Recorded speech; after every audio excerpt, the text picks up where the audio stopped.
Shri C Mukundan. Sir, ഒരു വർഷക്കാലമായി ration കടയിലൂടെ പഞ്ചസാര ലഭിക്കാത്ത സാഹചര്യം ഉണ്ടായിട്ടുണ്ട്. അശ്രദ്ധയിൽപ്പെട്ടിട്ടുണ്ടോ?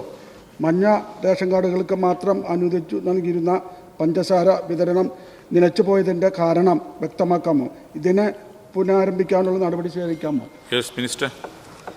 സാർ, ബഹുമാനപ്പെട്ട അംഗം പറഞ്ഞ വിഷയം വളരെ ശരിയായ ഒരു വിഷയമാണ്. കഴിഞ്ഞ ഒരു വർഷക്കാലമായി സംസ്ഥാനത്തെ മഞ്ഞ കാർഡ് ഉടമകൾക്ക് റേഷൻ കടകളിലൂടെ പഞ്ചസാര വിതരണം നടത്തി പോകാൻ കഴിയാത്തൊരു സ്ഥിതിയാണ്. പൊതുവിതരണ വകുപ്പ് ആവശ്യപ്പെടുന്നത് പ്രകാരം സപ്ലൈകോ വിപണിയിൽ നിന്നും പഞ്ചസാര വാങ്ങിയാണ് ഇതിനായി നൽകിയിരുന്നത്. 2023 സെപ്റ്റംബർ വരെ ഇപ്രകാരം പഞ്ചസാര വിതരണം നടത്തിയിരുന്നു. മഞ്ഞ കാർഡ് ഉടമകൾക്ക് AAY 21 രൂപ നിരക്കിൽ 1 കിലോ പഞ്ചസാരയാണ് പ്രതിമാസം വിതരണം ചെയ്തു വന്നിരുന്നത്.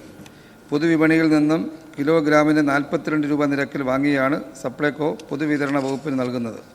ഇതിൽ 18.18 രൂപ കേന്ദ്ര സബ്സിഡിയായി സപ്ലൈകോയ്ക്ക് ലഭിക്കുന്നുണ്ട്.